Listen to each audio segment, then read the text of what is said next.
శ్రోతలకు నమస్కారం. ఇప్పుడు నేను చందమామ సీరియల్ తోకచుక్క 3, 4 భాగాలు చదివి వినిపించబోతున్నాను. ఇంతవరకు జరిగిన కథలో కుండలిని సైన్యాలతో ఉన్న ఓడలు తుఫాను గాలిలో చిక్కి చెల్లాచెదురయ్యాయి. సమరసేనుడు కొంతమంది సైనికులతో ఒక భయంకర ద్వీపం చేరుకున్నాడు. అక్కడ వింత జంతువుల పోరాటం చూసి హడిలిపోయి అంతా చెట్లెక్కారు. తరువాయి కథ. సమరసేనుడు అతని సైనికులు చెట్ల కొమ్మలలో దాగి ఆ వింత జంతువుల భయంకర పోరాటాన్ని తిలకిస్తూ ఉన్నారు. ఆ సింహాల పాలపడిన ఏనుగు వాటి బారి నుంచి ఎలాగో తప్పుకుని పోవటమా అని ఆరాటపడుతున్నది. అప్పుడు ఒక సైనికుడు ముందుకు వచ్చి, సేనాని, తీరని చిక్కులో పడ్డాము. భయం కొలిపే ఈ ద్వీపాన్నించి మనం దోచుకుపోగలిగిన ధనరాశులేమున్నాయి అని అడిగాడు సమరసేనుణ్ణి. మరొక సైనికుడు అందిపుచ్చుకుని, ప్రాణాలతో ఇక్కడి నుండి బయటపడితే అదే 10,000 అని జవాబిచ్చాడు. ఆలోచనలో పడ్డాడు సమరసేనుడు. లోకమంతటా ప్రజలు నాగరీకులై చక్కటి జీవితాలు గడుపుతున్న ఈనాడు కూడా ఈ ద్వీపవాసులు ఇంకా రాతియుగం నాటి దశలోనే ఉన్నారని స్పష్టపడుతున్నది. ఇక్కడ ఒక రాజు అని, పరిపాలన అని ఉన్నాయో లేనేలేవో. అటువంటప్పుడు ఇక్కడ ధనం లభించేదేమిటి అని అనుకున్నాడు. ఇలా సమరసేనుడు ఆలోచించేటంతలోనే ఆ అరణ్యమంతా ప్రతిధ్వనించేటటువంటి ఒక కంఠస్వరం వినపడింది. హే కాలభుజంగా, కంకాళ, రండి రండి, ఆ చతుర్నేత్రుణ్ణి వెతికిపట్టి హతమార్చండి అనే ప్రళయభీకరనాదం దశదిశలా వ్యాపించింది. ఇది విని సమరసేనుడి గుండె ఆగినంత పని అయ్యింది. చెట్టుకొమ్మలలో దాగి ఉన్న అతను గజగజలాడిపోయాడు. ఆ భీకరనాదం వింటూనే దిగువ కొలను సమీపంలో ఉన్న జంతువులు, చెట్లపైనున్న నరవానరాలు చెల్లాచెదురై పారిపోయాయి. అంతలో ఆ కొలను గట్టున తాటి చెట్టంత పొడవాటి వ్యక్తి, అతనిది ఒంటికంటి చూపు. అతని 2 కాళ్లను చుట్టేసి కోరలు చాపి ముందుకు ఉరుకుతున్న కాలసర్పం. వెనక వైపున వాని తలకు మరింత ఎత్తులో కదలాడుతూ ఉన్న ఒక మనిషి పుర్రె. ఆ పొడవాటి ఒంటికంటివాడు కొలను గట్టునే నిలబడి చుట్టూ పరికించి తల పంకిస్తూ, మంత్రాల దివి, జిల్లేళ్ల దిబ్బ, పల్లేరు కొండ, కొండకొసని బండ, ఆ బండ మీద నించుని చూస్తే ఏమిటి కనపడుతుంది కంకాళ అని హుంకరించాడు. అందుకు జవాబుగా ఆ మనిషి పుర్రె వికటాట్టహాసంతో నవ్వుతూ, నటనడి సముద్రాన నాట్యమాడే నావ, నావ లోపల ధనరాశులు, నావకు బయట కాపలా కాసే నాగకన్య, నాగకన్యను హతమారిస్తే సరి, నావ నిండుగా ఉండే ఆ ధనరాశులన్నీ మనవే అని చెప్పింది. అవును, ఇంత సాధించగలిగితే ధనమంతా మనదే. కానీ చూడు, ఆ చతుర్నేత్రుడు అంటూ మళ్ళీ హుంకరించాడు ఒంటికంటివాడు. చెట్టుపైనే కూర్చుని ఈ సంభాషణ అంతా వింటున్న సమరసేనుడికి ఒక వంక భయము, మరొక వంక ఆశ్చర్యము ఒకసారిగా కలిగాయి.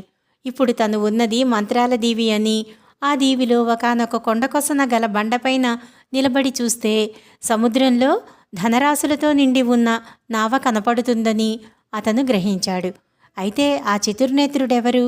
భయంకరాకారుడైన ఈ ఒంటికంటి మంత్రవేదికి అతనికి మధ్య గల శత్రుత్వం ఎందుకు వచ్చింది? ఆ శత్రుత్వానికి నావలోని ధనరాశులే కారణమా, మరేదైనానా? సమరసేనుడు ఇలా ఆలోచిస్తూ ఉన్నంతలో భయంకరాకారుడైన ఆ మంత్రవేది కొలనుగట్టు దిగి అడవిలోకి వెళ్ళిపోయాడు. అతని వెంబడే కాలసర్పము, ఆ వెనుకనే మనిషి పుర్రే కూడా వెళ్ళాయి. ఇంతవరకు గజగజ వణికిపోతూ ఉన్న సైనికులు ఆ ఏకాక్షి వెళ్ళిపోగానే కాస్త తెపరిల్లారు. అందరూ సమరసేనుడికేసి చూశారు. అందరి ముఖాలలోనూ భయచిహ్నాలు కనిపిస్తూనే ఉన్నాయి. సైనికులలో ఒకడు తడబడుతూ, ఈ ఏకాక్షి గొప్ప మంత్రవేత్తలా ఉన్నాడు. వానిని వెంబడించే కాలసర్పము, మనిషి పుర్రె ఎంతటి ధైర్యశాలికైనా భీతి కలిగించే తీరుతాయి.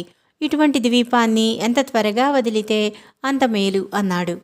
ఇందుకు సమరసేనుడు ఏమని సమాధానం చెబుతాడోనని సైనికులందరూ చెవులు రిక్కించి నిశ్శబ్దంగా కూర్చున్నారు. కానీ సమరసేనుడు కాసేపు ఆగి, ఇంతటి భయంకర దీవిలోనూ మనకు ధనం లభించే అవకాశాలు కనబడుతున్నాయి. పోతే కావలసినదల్లా కష్టాలను సహించే శక్తి, గుండె నిబ్బరమును అన్నాడు. ఇలా అంటూనే సమరసేనుడి చెట్టు మీద నుంచి కిందకి దిగాడు. సైనికులు దిగివచ్చారు. ఇక ముందు కథ ఏమిటి అనే ప్రశ్న ప్రతి సైనికుడిని కలవరపెట్టింది. నిర్ణయం సమరసేనుడిదే కనుక అందరూ అతని వైపే చూడసాగారు. విన్నారు కదా, పల్లేరు కొండ, కొండకొసని బండ అని ఆ ఒంటికంటి మాంత్రికుడు చెప్పిన మాటలు. కొండకొసని బండ ఎక్కడ ఉన్నది కనిపెట్టగలిగితే మనం వచ్చిన పని చాలా వరకు నెరవేరినట్టే అన్నాడు సమరసేనుడు. ఈ మాటకు సైనికులలో ఒకడు సందేహిస్తూ, ఆ మాంత్రిక ఏకాక్షి చెప్పిన మాటలలో వాస్తవం ఉన్నదంటారా అన్నాడు. ఇందుకు వెంటనే సమరసేనుడు ఇలా బదులు చెప్పాడు. మాంత్రికుడు అడిగిన ప్రశ్నలోనూ బదులుగా ఆ మనిషి పుర్రె చెప్పిన జవాబులోనూ అబద్ధం ఏమీ లేదు. పోతే ధనంతో నిండిన నావను ఒకానొక నాగకన్య రక్షిస్తున్నదని వాళ్ళ సంభాషణ బట్టి తెలుస్తుంది. అదీకాక చతుర్నేత్రుడనే మరి ఒక మంత్రవేత్త వాళ్లకు బద్ధశత్రువై ఉన్నట్టు కూడా మనం నమ్మవచ్చు. అయితే ఇన్ని ప్రతిబంధకాలను దాటుకుని పోయి ధనరాశులతో నిండి ఉన్న ఆ నావను మనం పట్టడం ఎలాగా అనేదే ఇప్పుడు మనకు పట్టుకున్న సమస్య. ఈ సమస్యకు జవాబివ్వటానికి సైనికులలో ఒక్కడికి గుండె ధైర్యం చాలింది కాదు. ప్రయాణానికి బయలుదేరినప్పుడు బెదిరిపోయిన సైనికులందరకు ఇప్పుడు సమరసేనుడు చెప్పిన మాటలు మరింతగా బెదిరి పుట్టించాయి. ఉన్న చోటు నుంచి ఒకమారు చుట్టూతా కలయ చూశాడు సమరసేనుడు. మెలకువతో జాగ్రత్తగా ముందుకు నడవసాగాడు. అతనిని అనుసరించారు సైనికులు. అలా వృక్షాలు దాటుకుని కొంచెం దూరం పోయేసరికి గూబలు బద్దలు కొట్టేటటువంటి ఒక అరుపు చెవిన పడింది. ఇదేమిటా అని సమరసేనుడు అనుకుంటూ ఉండగానే బ్రహ్మాండమైన ఒక కారు నల్లటి గుడ్లగూబ వారి తలపై నుంచే ఎగిరిపోసాగింది. ఆ గూబ మానవస్వరంలో కఠోరంగా చతుర్నేత్ర చతుర్నేత్ర, నరమానవులు నరాధములు, నరమానవులు నరాధములు, బహుపరాక్ అని అదే పనిగా హెచ్చరిస్తూ ఎగురుతున్నది. ఆ భీకర రూపంలో ఉన్న గూబను మానవస్వరంలో పలికే దాని హెచ్చరికను విని సమరసేనుడు సైనికులు నివ్వెరపోయారు. పక్షుల చేత మానవ భాష మాట్లాడించగల మాంత్రికుడు మరి ఏ కార్యం మటుకు సాధించలేడు? ఇలా అనిపించింది వాళ్ళందరికీ. దీనికే నివ్వెరపాటు చెందిన మన సమరసేనుడికి సైనికులకు దిగ్భ్రమ కొలిపే మరి ఒక వింత దృశ్యం కంటపడింది. అది ఒక వానరం కాదు, సగభాగం నరుని ఆకృతి గల ఒక నరవానరం. అది గభీమని చెట్టుపై నుంచి దిగింది. ఇంతవరకు ఆకాశాన ఎగురుతూ హెచ్చరికలు పలుకుతున్న నల్లగూబ ఆ నరవానరం భుజం మీద వాలి దాని చెవిలో ఏదో రహస్యం చెప్పింది. ఆ నరవానరం ఒక మారు వెనక్కి తిరిగింది. సమరసేనుణ్ణి సైనికులను చూసింది. చెట్లకు వ్రేలాడే తీగల ఆధారంతో ఒక చెట్టుపై నుంచి మరొక చెట్టుపైకి దూకుతూ క్షణంలో అదృశ్యమయ్యింది. సేనాని, ఇక మనం వెనుతిరగటమే మంచిది. ఈ మంత్రాల దీవిలో మనం సాధించగలిగినది ఏమీ లేదు. పక్షులను జంతువులను వేగులుగా ఉపయోగించుకోగలిగిన మాంత్రికుల శక్తి ముందు మన కత్తులు బాణాలు ఏం ఉపయోగిస్తాయి? చాలు, వెనక్కి తిరగండి అని ఒక సైనికుడు సమరసేనుణ్ణి వేడుకున్నాడు. విని విననట్టు ఊరుకున్నాడు సమరసేనుడు.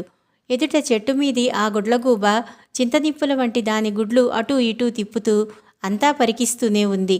ఉన్నట్టుండి ఏదో హఠాత్తుగా ఉపాయం తట్టిన వాడిలాగా సమరసేనుడు పక్కనున్న సైనికుని వద్ద విల్లంబులు అందుకుని బాణం ఎక్కుపెట్టాడు. వెంటనే ఒక సైనికుడు, సేనాని, ఆ మంత్రశక్తి గల పక్షిపైన మన బాణాలు పనిచెయ్యవు. పైగా మన మీద మాంత్రికుడికి కోపం వస్తుంది. ఆలోచించండి అని తన అభిప్రాయం చెప్పాడు. సమరసేనుడు చిరునవ్వు నవ్వుతూ, అది తేలుద్దాం. ఇంత దూరం వచ్చిన తరువాత ఆగటమేమిటి? మన బాణం సత్తువ ఎంతటిదో పరీక్షిద్దాం అన్నాడు. ఇలా అంటూనే సమరసేనుడు గురి చూసి బాణాన్ని ఆ చెట్టు మీది గుడ్లగూబ మీదకి వదిలాడు. బాణం రివ్వుమనిపోయి సూటిగా గూబను తాకింది. అయితే దెబ్బతో అది గిలగిలా తన్నుకుని కింద పడుతుందని అనుకుంటూ ఉన్న సమరసేనుడికి మాత్రం చెప్పలేని ఆశాభంగం కలిగింది. రెక్కలో గుచ్చుకున్న బాణాన్ని తన ముక్కుతో అవలీలగా లాగిపారేసింది ఆ గూబ. పారవేసి ఇలా పలికింది కఠోరంగా, నరాధములు, మీరా నన్ను చంపటం? ఘనమైన మాంత్రికుణ్ణి అనుకుని గర్వపడే ఆ ఏకాక్షికే నేను దుర్లభమైపోయాను. అటువంటిది మీరెంత? మీ బాణాలెంత? ఉండండి ఉండండి, నిదానించండి కొంచెం. మా చతుర్నేత్రుడు వచ్చి మీ నెత్తురు కళ్ళ చూసే శుభ సమయం దగ్గర పడుతున్నది అంటూ మళ్ళీ మానవ భాషలో కోపాన్ని వెలిబుచ్చింది. ఇప్పుడు ఈ గూబ మాటలతో సమరసేనుడికి తను తన సైనికులు ఎంతటి ప్రమాద పరిస్థితులలో చిక్కుకున్నది అర్థమయ్యింది. తక్షణమే సైనికులను హెచ్చరించాడు. హెచ్చరించి తను పరుగు పుచ్చుకున్నాడు. కానీ పైన చెట్ల మీద నుంచి అంచీలపై ఎగురుతూ ఆ భయంకరమైన నల్లగుడ్లగూబ అతనిని వెంబడిస్తూనే ఉంది. ఎలా అయినా సముద్ర తీరం చేరుకుని పడవ ఎక్కి పారిపోదామని సమరసేనుని ఆరాటం. ఆ ఆరాటంలో దోవ తప్పి అల్లాడసాగాడు. బాగా 1 గంటసేపు అలా దారి తెన్ను తెలియకుండా కొట్టుమిట్టాడిన తరువాత గాని తను దారి తప్పినట్లు సమరసేనుడికి అర్థం కానేలేదు. అలా అని ఒకచోట స్థిరంగా నించుని ముందు సంగతి ఆలోచించుదామా అంటే అందుకు వీలు లేదు. గుడ్లగూబ ఒక వంక వానిని సైనికులను వెన్నాడుతూనే ఉంది. ఆలోచనకు ఏమీ తోచక సమరసేనుడు అక్కడ ఒక చెట్టుకు ఆనుకుని నిలబడిపోయాడు. తలలు వాల్చిన సైనికులు చుట్టూ మూగారు. వారిలో ఒకళ్లకు ఏమీ పాలుపోలేదు. మనం దారి తప్పాం. అందుకు తోడు ఈ దీవిలో ఉండే ఒకానొక మాంత్రికునికి కూడా విరోధులమయ్యాం. ఇప్పుడు చేయగలిగింది ఒకటే, మన కుండలీదేవిని ప్రార్థించటం అన్నాడు సమరసేనుడు. ముందుగా ఆ నల్లగూబ సంగతి చూడండి. దాని దృష్టి నుంచి తప్పించుకుని పోయామంటే మనకు అన్ని విధాలా క్షేమమే అన్నాడు ఒక సైనికుడు. సరిగా అదే సమయానికి మళ్ళీ అరణ్యమంతా ప్రతిధ్వనించేటటువంటి ఒక కంఠస్వరం వినవచ్చింది. ఈ స్వరం మాంత్రికుడైన ఏకాక్షిది. కాలభుజంగా, కంకాళ! ఈ పిలుపు వినబడటమే తడవుగా చతుర్నేత్రుని వేగు అయిన నల్లగూబ చెట్టుపై నుంచి అరుస్తూ ఎగిరిపోయింది. గూబ పీడపోయింది, బయటపడ్డాం అనుకుని సంతోషిస్తూ ఉన్న సమరసేనుణ్ణి, సైనికులను మరొక వైపు నుంచి ఏకాక్షి కంఠస్వరం భయకంపితులను చేసింది. క్షణమైనా ఆగకుండా ఆ చెట్ల మాటు నుండి వారు కాలికొద్దీ పరిగెత్తసాగారు. తోకచుక్క 4వ భాగం. సమరసేనుడు, సైనికులు అలా కొంత దూరం పరిగెత్తిపోయి ఒక కొండ ప్రాంతం చేరుకున్నారు. ఆ ఏకాక్షి మాంత్రికుని భయంకరమైన కంఠస్వరం ఇప్పుడు వారికి వినిపించటం లేదు. బతికామురా బాబు అనుకున్నారు వాళ్ళు. పైగా చతుర్నేత్రుడి వేగులు అయిన నల్లగూబ, నరవానరం ఏమయ్యాయో కానీ తమను మాత్రం వెంబడించటం లేదని వాళ్ళు గ్రహించారు. ఇప్పటికీ కొంచెం స్థిమితం చిక్కింది కదా అని సంతోషించారు. అయితే ఇక చేయవలసిందేమిటి? మళ్ళీ మరి ఒక ప్రమాదంలో చిక్కుకోకముందే ఈ మంత్రాల దీవి నుంచి తప్పించుకుని బయటపడాలి. కానీ ఈ దీవి వదిలిపోవటం ఎలా? తాము విడిచి వచ్చిన ఓడలు సముద్రంలో ఏ దిక్కున ఉన్నాయి?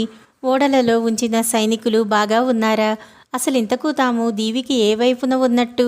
ఈ దీవిని ఆవరించుకుని ఉన్న మహారణ్యం మధ్యన దిక్కులు తెలిసేది ఎలా? ఆ ప్రాంతమంతటా ఎక్కడ చూసినా కొండలు, ఆకాశాన్ని అంటే మహావృక్షాలు, ఆ వృక్షాలను అల్లుకుని ఉన్న తీపర పాపర తీగలు. ఇటువంటి భయంకర ప్రదేశంలో దిక్కులేం తెలుస్తాయి? దిక్కులు తెలిస్తే కదా తాము ఎక్కడున్నది కనుక్కోవటం. ఈ చిక్కు ప్రశ్నలతో సమరసేనుడు సతమతమవుతూ ఉండగా ఆకాశంలో ఆకస్మికంగా మబ్బులు విచ్చి సూర్యుని దర్శనమయ్యింది. సూర్యుని గమనాన్ని బట్టి చూడగా తామిప్పుడు దీవికి ఏ దిక్కున ఉన్నది సమరసేనుడికి అర్థమైపోయింది. ఈ మంత్రాల దీవికి మనం ఇప్పుడు పడమటి దిక్కున ఉన్నాం. మన ఓడలు అటు తూర్పు తీరంలో ఉన్నాయి. ఇది మన పరిస్థితి అన్నాడు సమరసేనుడు. అయితే మనం ఎలా అయినా శ్రమపడి తూర్పు తీరం చేరుకోవటం మేలు కదా అని సైనికులలో ఒకడు తన ఉద్దేశం చెప్పాడు. మంచిదే, కానీ అక్కడికి చేరుకోవటం అంత తేలిక కాదు. ఎన్నెన్ని ఆటంకాలు. పోనీ ముక్కుకు సూటిగా పోదామా అంటే వీలు లేదాయే.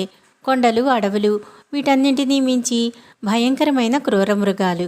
వాటి బారి నుంచి తప్పించుకుని బయటపడితే కదా మనం ఆ తీరం చేరుకోవటం అని పెద్దగా నిట్టూర్చాడు సమరసేనుడు. నాయకుడైన సమరసేనుడే ఈ విధంగా నిట్టూర్చేటప్పటికీ సైనికులంతా వెలవెలబోయారు. అది చూసిన సమరసేనుడు వెంటనే మీరన్నట్లుగా తూర్పు తీరం చేరుకోవటమే మంచిదని నాకు తోస్తూ ఉంది. అలాగే చేద్దాం. ఇక కష్టాల మాట, మన చేతి ఖడ్గం, కుండలినీదేవి కటాక్షం, ఈ 2 రక్షలు ఉన్నంతకాలం మనకు ఏ కష్టాలు వచ్చినా ప్రమాదం లేదు. రండి, నా వెంట రండి అంటూ వారిని హెచ్చరించి తను ముందుకు నడిచాడు. 4 అడుగులు వేశారో లేదో వారు. సమరసేనుడు ఠక్కున ఆగిపోయి ఉష్ ఆగండి అన్నట్లుగా తన సైనికులకు చేతితో సైగ చేశాడు. అతడు అనుమానించినట్టుగానే ఎదురుగా ఒక భయంకర దృశ్యం కంటపడింది. ఆ దృశ్యం ఎంతటి ధీరుడికైనా ఒళ్ళు జలధరింపచేసే దృశ్యం. ఒక పెద్ద కొండ చిలువ చెట్టు కొమ్మల మీద నుంచి మెల్లమెల్లగా కిందకి జారుతున్నది. దిగువన 2 చిరుతుపులులు చిలువ దిగుతున్న సంగతి గమనించకుండా ఆదమరిచి నించున్నాయి. వారు అలా చూస్తూ ఉండగానే పులులలో ఒకదానిని కొండ చిలువ మెడ పట్టుకున్నది. ముందుగా చిలువ నోటితో దానిని ఒడిసిపట్టి వెంటనే పులి శరీరం అంతటిని మోకుతో బిగించినట్లుగా మెలివేసుకున్నది. ఇది చూసి 2వ చిరుత భయంతో దూరంగా పారిపోయింది. పారిపోయిన 2వ చిరుత మళ్ళీ ఏమనుకున్నదో కానీ ఒక పరుగును వచ్చి చిలువ మీదకి దూకింది. పదండి, ఇటువంటి అపాయంలో చిక్కుకోకుండా మసురుకోవాలి మనం అంటూ సైనికులను హెచ్చరించాడు సమరసేనుడు. ఆ తరువాత సైనికులందరూ ముందుకు సాగి మరొక దారి పట్టారు. ఈ దారి నడవటానికి అంతా అనుకూలంగా లేదు. అనేకాలైన సెలయేళ్లు పక్కనున్న కొండల మీద నుంచి దిగి ఆ ప్రదేశాన్నంతటినీ బురద నేలగా మార్చాయి. దీనికి ఫలితంగా ఎక్కడ చూసినా రెల్లు పొదలు, వెదురు పొదలును. అక్కడ తుంగ మోకాలు ఎత్తున పెరిగింది. దానిలో నుంచి నడిచిపోవాలి. ఇలాంటి దారిలో సైనికులందరూ చుట్టూ పరికించి చూస్తూ ప్రాణాలు అరిచేతిలో పెట్టుకుని సాగిపోవలసి వచ్చింది. ఎప్పటిలాగా సమరసేనుడు ముందుండి దారి తీస్తున్నాడు. సైనికులకు ధైర్యం చెబుతూనే ఉన్నాడు. కొంత దూరం వెళ్ళిన తరువాత సమరసేనుడు ఈ ప్రాంతంలో బహుశా నీటి వసతులు ఎక్కువగా ఉంటాయని తోస్తుంది. అనగా మడుగుల వద్దకు నీటి జంతువులు తరచూ వస్తూ ఉంటాయన్నమాట. అయితే అడవి జంతువులకు భయపడినంతగా మనం నీటి జంతువులకు భయపడక్కర్లేదు అని చెప్పాడు. ఈ మాటలు అనటం పూర్తి అయ్యిందో లేదో పక్కనే ఉన్న రెల్లు పొదలో నుంచి ఒక ఖడ్గమృగం యువతలకి వచ్చింది. దానిని చూస్తూనే సైనికులు పారిపోదామని దిక్కులు చూశారు. ఇది గ్రహించిన సమరసేనుడు వాళ్లతో, మనం పారిపోవటానికి ప్రయత్నించడం మరీ ప్రమాదం కావచ్చు. ఎందుకైనా మంచిది, ఒకళ్ళ వెనుక ఒకళ్ళు వరుసగా నిలబడి కత్తులు మాత్రం సిద్ధంగా ఉంచుకోండి అని సలహా చెప్పాడు. ఖడ్గమృగం తల పైకెత్తి భయంకరంగా ఒకసారి అరిచి ముందరి కాలు దువ్వింది. సైనికులు భయకంపితులయ్యారు. అందరూ సమరసేనుడికేసి చూశారు. రెండవసారి మళ్ళీ ఖడ్గమృగం కాలు దువ్వింది. ఈసారి వేగంగా ఒక ఊపుతో వారి మీదకి దూకింది. అతను చూసి సమరసేనుడు ఖడ్గంతో దాని వెన్ను మీద బలంగా పొడిచాడు. ఏదైనా మరి ఒక జంతువు అయినట్టయితే ఆ దెబ్బకు పడిపోవలసిందే. కానీ ఆ పోటు ఖడ్గమృగానికి ఏమీ ప్రమాదం చెయ్యలేదు. అయితే సమరసేనుడు చేసిన పనికి అది అరణ్యమంతా అదిరేటట్లు బొబ్బలు పెట్టి మళ్ళీ ఒకసారి కాలు దువ్వి సైనికులున్న దిక్కుకు ఒక ఉరుకు ఉరికింది. ఇప్పుడు సైనికులు ఎంతమాత్రమూ భయపడలేదు. నాయకుడు కనపరిచిన ధైర్యం వాళ్ల సాహసానికి ఊత ఇచ్చింది. నలుగురు నాలుగు పక్కల, ఇద్దరు దాని పొట్ట మీద ఇష్టం వచ్చినట్టల్లా పొడిచి పొడిచి వదిలారు. ఖడ్గమృగం ఒక పక్కకు పడిపోయింది. బాధతో తన్నుకుంటూ అరవసాగింది. సమరసేనుడు తన వాళ్లతో, ఏదో ఇప్పటికీ గండం గడిచింది. దీని అరుపు విని మరికొన్ని జంతువులు ఈ రాకముందే ఇక్కడి నుంచి తప్పుకుని పోవటం క్షేమం అని చెప్పి తక్షణమే బయలుదేరాడు. కొద్ది దూరం వెళ్లేసరికి వారికి ఒక మడుగు కనిపించింది. అది చూడగానే ఖడ్గమృగంతో పోరాడి అలసిపోయి ఉన్న ఆ సైనికులు అందులో దిగి దప్పి తీర్చుకుందామనుకున్నారు. సైనికులలో ఒకడు, ఎంత చక్కగా ఉన్నది నీరు, ఈ తేటనీటిలో ఒక బుడక వేస్తే బాగుండునే అన్నాడు.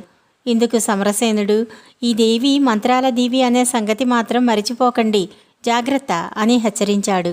బాగా దప్పికొన్న ఇద్దరు సైనికులు ముందు మడుగులో దిగారు. అలా వాళ్ళు మడుగులో దిగిన క్షణంలోనే ఆ చుట్టుపట్ల నీరంతా కదిలినట్లయింది. హఠాత్తుగా వాళ్ల మీదకు 4-5 మొసళ్ళు దూకాయి. వాళ్ళు భయంతో కేకలు పెట్టారు. ఒడ్డున ఉన్న సమరసేనుడు సైనికులు బాణాలు ఎక్కుపెట్టి వాటిపైకి వదిలారు. ఏమైతేనేం, ఆ సైనికులిద్దరినీ మొసళ్ళు మడుగు మధ్యకు లాక్కుపోయాయి. ఇలా జరగటం అందరినీ కుంగతీసింది. సమరసేనుడు మిగిలిన 4 సైనికులు దీనవదనాలతో అక్కడి నుంచి బయలుదేరారు. ఈసారి అందరూ అతి మెలకువతో నడవసాగారు. కొంత దూరం వెళ్లేసరికి వారికి ఎదురుగా గొప్ప సరస్సు ఒకటి కనపడింది. ఇది చాలా పెద్ద సరస్సులాగా ఉంది. దీనిని దాటడం ఎలా అన్న సందేహం కలిగింది సమరసేనుడికి. అంతలో సరస్సు ఒడ్డున ఎవరో స్నానం చేస్తూ ఉన్నట్లుగా నీళ్లు కలకబారటం కనబడింది. చూద్దామంటే ఎవరూ కనపడరు. సరస్సుపై కంట ఒక చెట్టు కొమ్మ మాత్రం కనపడుతున్నది. ఆ కొమ్మ నుండి ఒక పొడవాటి టోపీ వేలాడుతున్నది. ఆ టోపీకి మనిషి కన్నుల వంటి 2 చిత్రమైన బెజ్జాలున్నాయి. ఈ వింత చూసి సైనికులంతా విస్తుపోయారు. వాళ్లతో పాటు సమరసేనుడు విస్తుపోవటమే కానీ ఇదంతా ఏమిటి అనే ప్రశ్నకు సమాధానం తేల్చుకోలేకపోతున్నాడు. సరస్సులో నీరు ఇంకా కదలబారుతూనే ఉంది. ఆ కదలికను బట్టి చూస్తే ఎవరో కంటికి కనపడని వ్యక్తి స్నానం చేస్తూ ఉన్నట్లు స్పష్టంగా తెలుస్తూనే ఉంది. సమరసేనుడు సైనికులు ఒక పొదమాటున ఉండి అదే పనిగా ఈ వింత చూస్తున్నారు. ఒకవేళ వీడు మాంత్రికుడైన ఆ ఏకాక్షి కాడు కదా కొంపతీసి అని అనుమానం కలిగింది సమరసేనుడికి. కాడు అని వెంటనే నిశ్చయించుకున్నాడు. అయితే టోపీ మాట ఇది వాడిది కాదని రూఢిగా తేల్చుకున్నాడు. మరైతే వీడు మరొక మాంత్రికుడా అని మళ్ళీ సంశయం కలిగింది సమరసేనుడికి. అంతలోనే సరస్సు లోపలి నుంచి ఏవో మాటలు వినబడసాగాయి.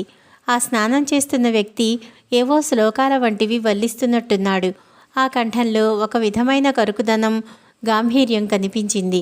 వీడెవడో అసాధ్యుడురా అని అనుమానం కలిగింది సమరసేనుడికి.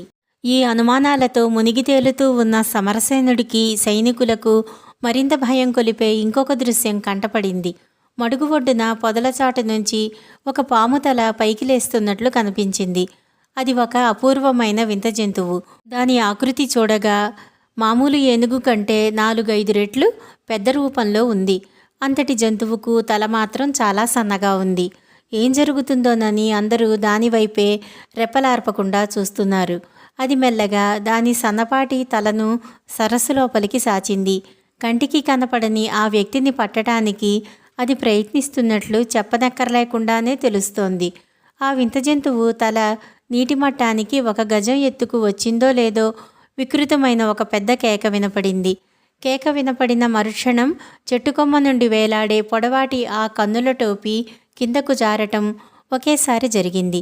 అదే క్షణంలో మడుగులో ఒక మనిషి ఆ కన్నుల టోపీని ధరించి ఉండటం కనపడింది. ఆ మనిషి కనిపించటంతోనే వింత జంతువు పరుగుపుచ్చుకుని మాయమయ్యింది. ఓహో, నీవా మహోదరా, నన్నే భక్షించదలిచావా? చతుర్నేత్రుణ్ణే మింగుదామని ఉద్దేశించావా? అన్న మాటలు ఆ సమయాన సరస్సులో నుంచి వినపడ్డాయి.